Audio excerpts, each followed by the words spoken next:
em kêfxweşin ku bi kesên jiyanê diparêzin re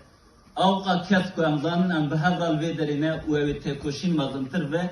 ji bo wê kêfxweşiya xwe û hêviyê parastina jiyanê ku ew ê xurtir ve em dixwazin par ve bikin. Hevalê me Wehab tim ji bo rojek awa bidîne têkoşiya.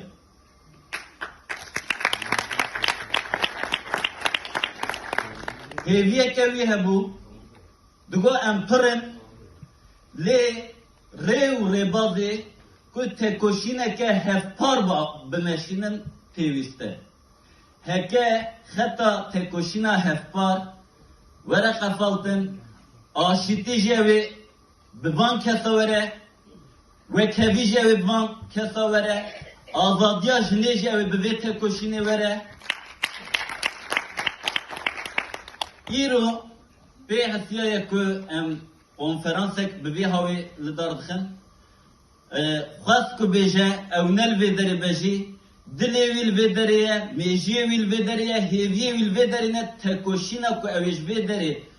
derê nîqaşê ku li vê derê derê, armancê ku